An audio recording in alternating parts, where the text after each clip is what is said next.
Pemirsa, generasi muda Bali tampil sebagai ujung tombak pelestarian dan sekaligus pengembangan bahasa daerah di tengah derasnya arus globalisasi. Dengan energi kreatif, mereka menghadirkan cara-cara baru yang membuat bahasa Bali tetap hidup dan relevan bagi generasi muda kini. Generasi muda kini menjadi ujung tombak dalam upaya pelestarian sekaligus pengembangan bahasa Bali.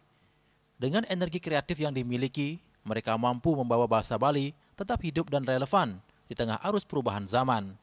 Peran pemuda dianggap sangat penting karena melalui tangan mereka, bahasa ibu ini dapat diwariskan dengan lebih segar dan sesuai dengan dinamika kehidupan modern. Kreativitas generasi muda hadir dalam berbagai bentuk, baik melalui aktivitas langsung maupun di ruang digital. Transformasi ini membuka peluang besar bagi bahasa Bali untuk terus tumbuh dan bertahan lintas generasi, sehingga keberadaannya tetap terjaga hingga masa depan.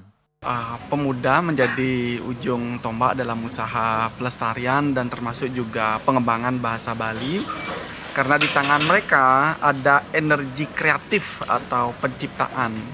Jadi kepada pemuda lah sesungguhnya bahasa Bali ini kita kembangkan agar bisa terus berenang dalam arus perubahan. Kepada generasi muda juga bahasa ibu kita mesti titipkan dalam bentuk berbagai kreativitas mereka saat ini. Mulai dari aktivitas dalam bentuk yang langsung, termasuk juga dalam bentuk yang virtual atau digital. Jadi di tangan-tangan generasi muda, bahasa Bali bisa tersaji dalam bentuk yang lebih kreatif, mulai dari platform website, kemudian YouTube, dan juga platform media sosial yang lainnya. Kepada pemuda lah bahasa Bali sebagai bahasa ibu mesti kita wariskan hingga di masa yang akan datang.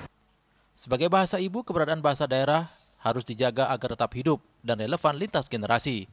Anak muda didorong menjadi pelopor dengan menjaga eksistensi bahasa Bali, baik melalui aktivitas nyata di lingkungan sekitar, maupun dengan memanfaatkan media digital yang lebih dekat dengan keseharian mereka. Jadi ya seperti yang kita ketahui bahwa bahasa ibu atau bahasa daerah itu kan sangat penting untuk kita lestarikan. Dan tentunya kita sebagai pemuda itu, kita sebagai pelopor untuk bisa tetap menjaga eksistensi di tengah arus globalisasi. Jika bukan kita yang melestarikan, siapa lagi, kan seperti itu. Bagi generasi muda di seluruh Bali maupun di seluruh Indonesia, mari kita bersama-sama untuk tetap menjaga eksistensi dari bahasa daerah kita, terutama di Bali ada bahasa Bali. Jika bukan kita, siapa lagi? Yaning Nenten Iraga Siremani. Transformasi yang dilakukan pemuda melalui ruang nyata maupun digital membuka peluang besar bagi bahasa Bali untuk terus bertahan lintas zaman. Dengan semangat kolaborasi, generasi muda diyakini mampu menjaga bahasa ibu agar tidak hilang di telan perubahan. Yana, Bali TV.